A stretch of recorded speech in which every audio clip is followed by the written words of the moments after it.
You know, this review is a little late, to be completely honest, but I have a good reason. That reason is because every time I recorded it, something changed. First, I ended up testing on Windows 10, and I had some weird issues that is going to lead to another driver fix video. I had some issues with Windows 10, and I ended up switching to Windows 11 as part of my troubleshooting. Well, in the process of doing so, I accidentally kind of locked my PC into Windows 11, with the downgrade process not really being worth my time. Also, it gave a perfect opportunity for me to actually test Windows 11 and to make sure that the performance doesn't change. Then, the second time I recorded this, I tested my VR games as per my usual GPU review, and unfortunately, well, let's just say I changed headsets in the middle of that, and now I have a Valve Index, which is harder to run than the old headset that was on there, which was a Rift S. So I had to redo that. So let's just say I've had to do this a couple times now. And yeah, it's a little late to be reviewing the 6800 XT. But if this is a GPU you are looking at, specifically secondhand on eBay, or if you can somehow find it firsthand at like a Micro Center or even a Best Buy, well, let's just say this is definitely one to look out for. So without further ado, let's get right into it.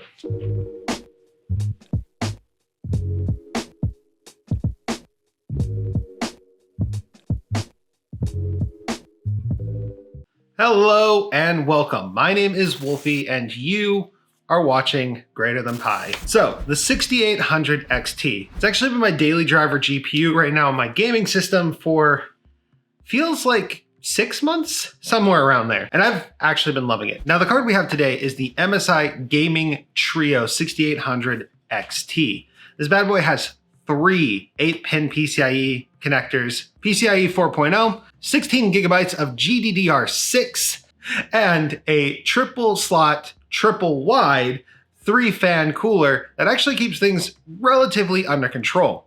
Our max junction temperature when benchmarking was somewhere around 92 degrees. But when gaming, it dropped to a more reasonable 70 degrees. That being said, you will want to have a little bit of additional cooling inside your case when dealing with this GPU, as it will kick out a lot of hot air that will just stagnate around. And this could cause problems for your other components that could just as easily overheat around it. All of our benchmarks today are going to be on the exact same system. It's all housed inside a Corsair 5000D, and it's actually maxed out with a bunch of EK Vardar fans. The platform in question is an X570 motherboard with a Ryzen 7 5800X. We have 32 gigabytes of Trident Z Neo memory running at 3600 megatransfers a second. Loading all of our games is off of a Western Digital Black 2 terabyte hard drive, which is a sort of SSHD hybrid. We are loading our operating system off of an SSD as well. We will be running both Windows 11 and Pop! OS during these tests. Pop! Is up to date with its most recent version, and this is going to be running exclusively off of an SSD. And to cool our CPU, we are running a 360 millimeter EK all-in-one liquid cooler. And to power the entire thing, we have a 1000 watt NZXT power supply. But that's enough about the system. Let's actually talk about the numbers. So VR this time was a bit different because, well, we've changed VR headsets. Now I have a Valve Index, which means I now have the ability to run games at 144 frames per second as opposed to the 80 frames per second that the Rift S required. And I'm happy to say that this GPU took care of it pretty well. Running games like VR Chat, Beat Saber, Zenith, Half-Life Alyx, Zenith Riders, Pistol Whip all went really well. All were able to hit 144 frames per second at max settings pretty regularly. The only one that really dipped a lot was VR Chat, and that's more optimization than it is anything else. Overall, a great experience in VR. And the synthetic benchmarks for VR actually do show a very similar result, with our Cyan Room benchmark being a 14,438, our Cyan Room benchmark being a 19,690, and our Blue Room benchmark being a 5,630. So you can confidently say that you'll be able to run something like a Valve Index quite easily. Speaking of benchmarks, let's talk about our 3DMark benchmarks.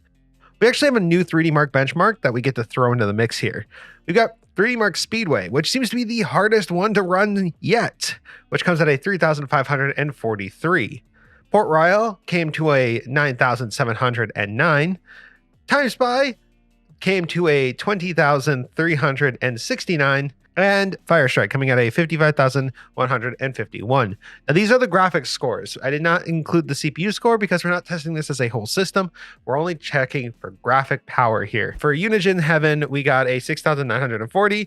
And for Superposition, we got a 10,848. All right, let's go ahead and start with the Borderlands series games. We actually have both Tiny Tina's Wonderland and Borderlands 3 in here since they're the same engine. Now, you'll find something very interesting about Tiny Tina's Wonderland. Actually, that's a higher frames per second on average than Borderlands 3.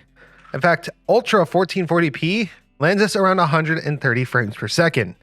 If you want to turn on FSR and switch it to the balanced mode, which still looks pretty dang good, you're going to net around 172, almost 173 frames per second on average. As compared to Borderlands 3, which doesn't have FSR built into it, which will run around 105 frames per second.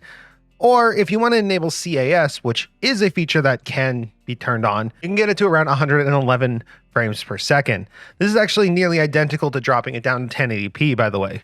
So CAS does actually improve the quality as compared to running it at 1080p if you're trying to hit 1440p. On Linux, we actually see on average slightly better performance.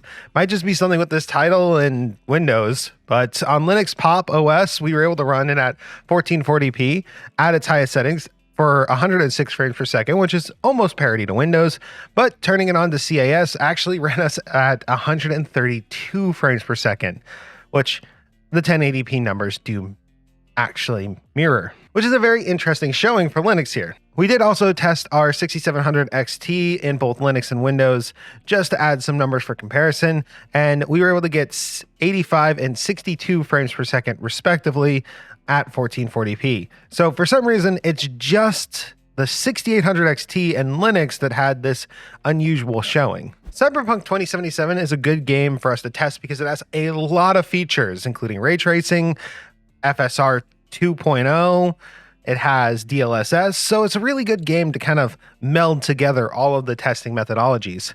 And, well, with Ultra Ray Tracing, we're seeing a nice cinematic 49.18, which isn't great, but you just turn off ray tracing and you can get up to 106 frames per second with FSR enabled. It does run closer to 88 frames per second on Ultra without FSR, but if you enable FSR Auto, which is my preferred way to play, you get a nice 121 frames per second. 1080p really doesn't save you very much from the dreaded ray tracing. We'll get you close, pretty close to 60 frames per second though. And of course, if you wanted to just run it on Ultra, you can actually hit that nice crisp 144 frames per second. Now, if you are running on Linux, you'll actually see pretty similar performance across the board. Ultra FSR Auto does 125 frames per second, which is only a small dip from the Windows numbers. Of course, the 6700 XT will still be with 80 frames per second and 55 frames per second, depending on the operating system that you want to use. Doom Eternal, though, represents our absolutely perfectly optimized game, and because of that, well, we've got numbers that are rather high. If you want to run at 1440p Ultra Nightmare, you can get 352 frames per second on average, and 407 frames per second at 1080p. Running it on Pop OS will net you very similar results with 330 frames per second on average and 380 frames per second on average. And even if you wanted to step down to a 6700 XT, you could actually still run this game at above 144 frames per second at 1440p. In fact, it runs at 230 frames per second. It does take a bit more of a hit on Linux for some reason, but that only drops you down to a measly 120 frames per second. Now, a favorite of mine, PSO2 New Genesis. So we decided to change up our testing for this one because it's very difficult to test this game. There are 4 regions in the game at the moment, and between Alio, Ratem, and, oh god, Kavaris, and the new one that I haven't actually played yet. Shame on me here.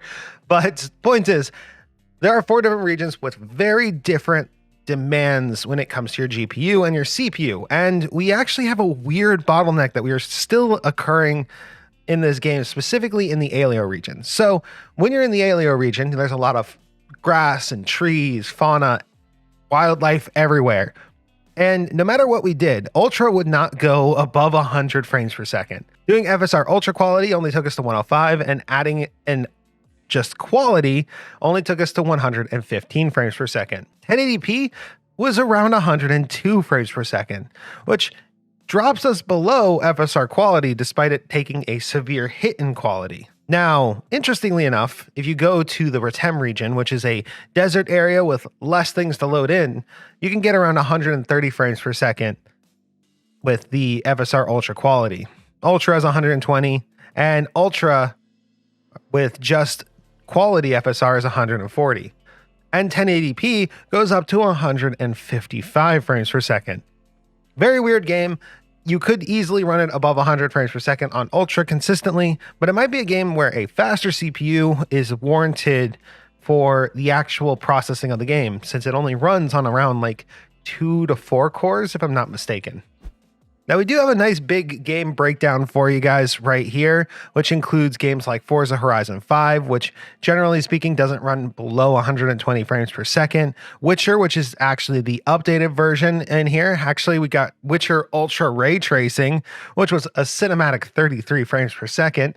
Turning it off immediately boosts the game up to 130 frames per second though. As you can see here, this GPU can easily handle 1440p content above 100 frames per second most of the time. And if you're willing to tinker with quality settings, FSR, or, well, even just turning it down to 1080p, you can easily get it to 144 frames per second rather easily. On average, it seems that FSR in its quality state is about a boost of 10 frames per second, and on its balanced state, up to 20 frames per second. But we're going to be doing a much deeper dive on FSR 2.0 coming up, as it's rapidly changing my perspective on FSR in general. But here's where things are a little weird. This GPU is actually very impressive, and at the price that you can currently buy it at, which is around $450 to like $550. Currently, when you look at the cost of a new NVIDIA GPU that has the exact same performance, you're gonna be looking at $700 to $800. And well, realistically, NVIDIA is eating their own tail a little bit because they have their newest GPU, which also is supposed to be around $800. So point is, the GPU market's a little weird right now. But if you can get this one secondhand or even firsthand, I do recommend picking it up. Overall, temperature ended up being a non-issue, and I'm really surprised about that. And this is a good tinkering GPU. That being said, there is a downside that I unfortunately ran into, and I've run into it now twice with the same manufacturer. MSI requires you to use their software for RGB control. And right now, this thing's going rainbow because their RGB control keeps crashing.